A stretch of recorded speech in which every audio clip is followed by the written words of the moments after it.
which suffer from the same disease. Education is one and health care is the other. And they both suffer from the disease of taking a system which should be bottom up and converting it into a system that is top down. Education is a simple case. We don't want to, it isn't a public purpose to build brick schools and have students taught there. The public purpose is to provide education. You're a producer, producing a product. And if you want to subsidize the production of that product, there are two ways you can do it. You can subsidize the producer, or you can subsidize the consumer. In education, we subsidize the producer. We subsidize the school. If you subsidize the student instead, you would have competition. The student could choose which school he would go to, and that would force the schools to improve and to meet the taste of their students.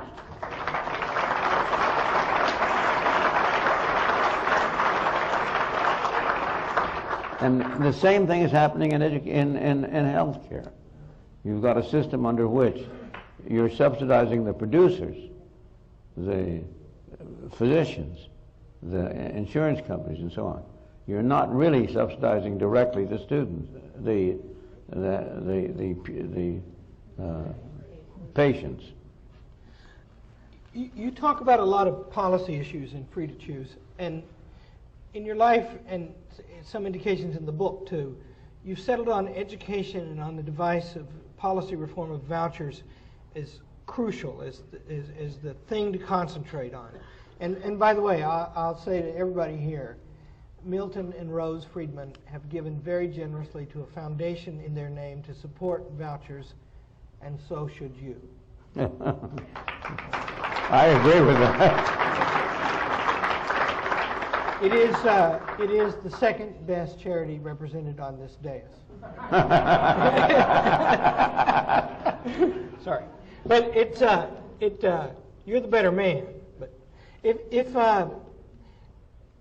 why that is the thing to choose? Why is that your focus? Well, I don't see how we can maintain a decent society if we have a world in which you are split into haves and have-nots, and the haves are subsidizing the have-nots.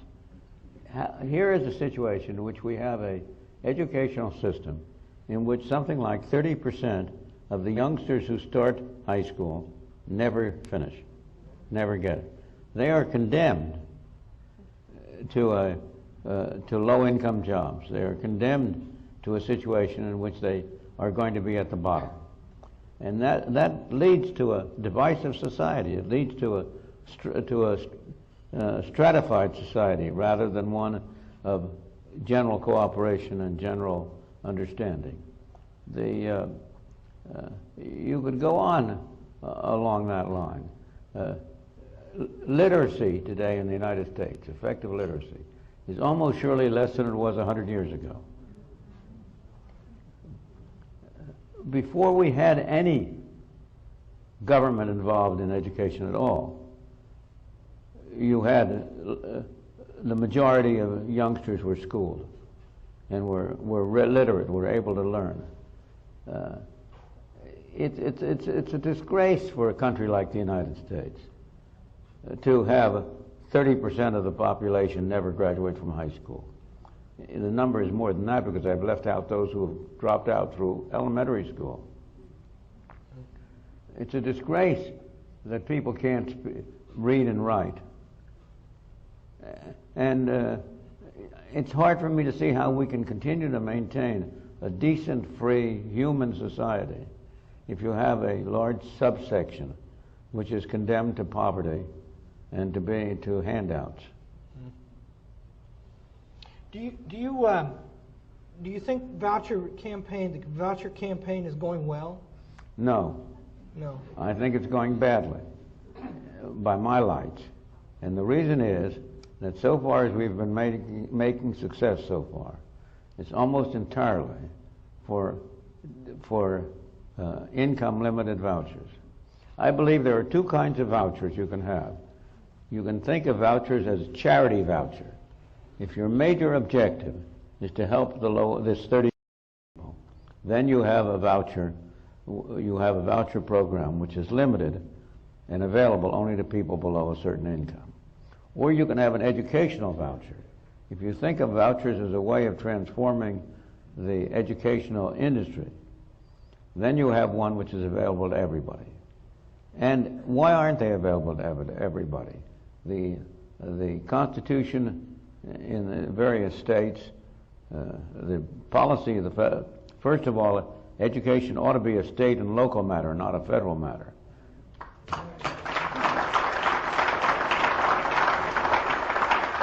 You know, in their program for America in 1994, was it? One of the elements was to eliminate the Department of Education. That was a good project program, and instead, what have we done? The financing of the Department of Education, I think, has tripled since then. It's gone just the other way. So it ought to be a local matter, but it ought to be a parental matter. The responsibility for educating children is with their parents.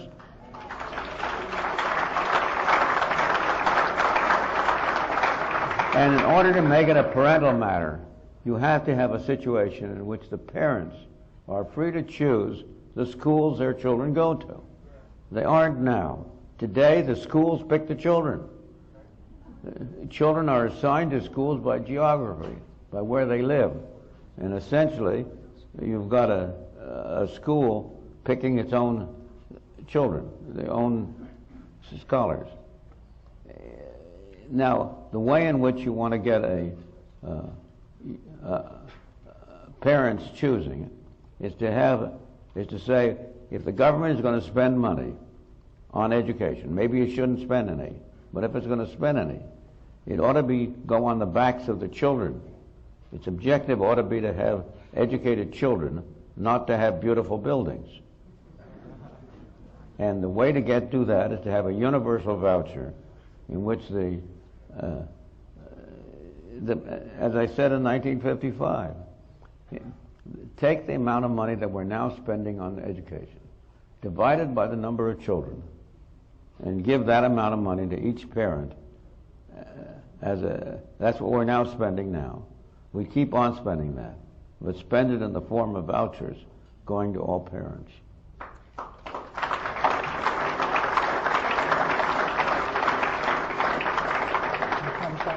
So, Milton and Rose Friedman Foundation in San Francisco?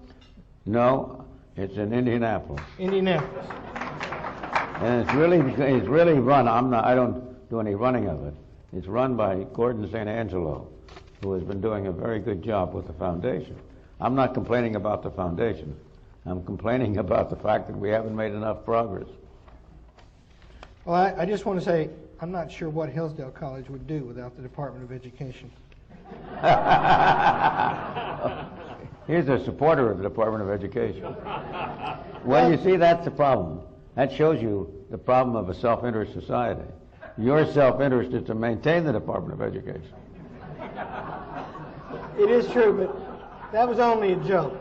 I actually did go and spent 3 days last fall lobbying to get them not to reauthorize the Higher Education Act, which they have now, the Republican Party, made worse than it was before they got there.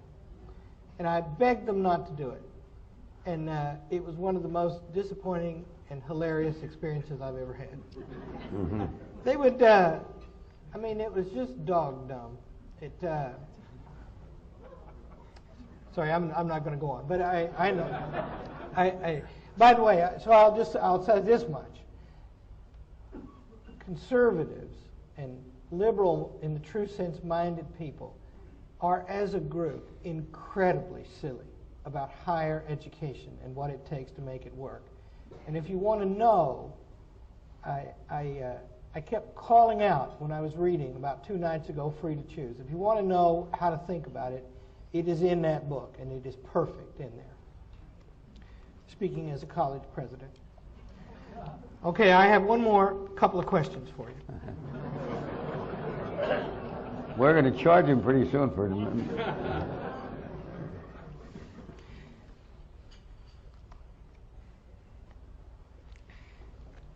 Really just one.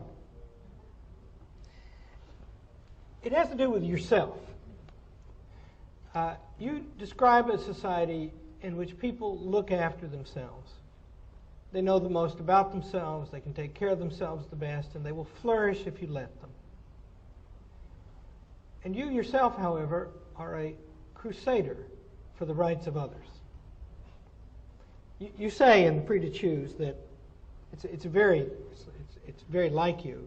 It's a very powerful statement. A tiny minority is what matters. I just want you to, and I want to repeat something I said before because it's always struck me as a really wonderful thing about certain few people. Clarence Thomas is such a person. He holds this really high station. He could do anything with his life. He continues to be the ogre he was before. And you won the Nobel Prize in 1976, 200th birthday of the Declaration of Independence. What a fitting thing. And then you did this thing in 1980. And it's not like you just wrote some, book to give at the Western Economics Association or paper. This is a movie and an attack on the strongest forces in the land, who would adore you if you would just shut up. And so if you put all that together, that means that one of the weaknesses of the free market is it requires certain extremely talented and not self-interested people. Oh, yes, they're self-interested. Oh, no, that's not right. But their self-interest is promoting public policy. How is that? That's what they're interested in doing. How is that? What was my self-interest? My self-interest to begin with was to, when I graduated from college, as I say, we were in this deep depression and real mystery and puzzle. And my self-interest was to try to understand why that happened. And that's what I enjoyed doing. That was my self-interest. And out of that, I grew to learn some things, to have some knowledge. And then my self-interest was to see that other people adopted the same, understood the same things, and made the changes that were called for by them. Self-interest means here what you wanted. Self-interest is what you want, sure. Mother Teresa was operating on a completely self-interested basis. Yeah, but self-interest does not mean narrow self-interest. Self-interest does not mean monetary self-interest. Self-interest means pursuing those things that are valuable to you. And there will be some, and people, everybody will value things other beyond, once they get the basic of living, they will value things other than their immediate material interest. So it's a synonym for self-sacrifice. Just look, if you want to see how pervasive is non-self-interest, look at the amount of money that was contributed to after Katrina. That was a tremendous display of what it was a self-interest. A self-interest of people was to do good. And in that sense of self-interest, you are indeed a supremely self-interested man. Absolutely.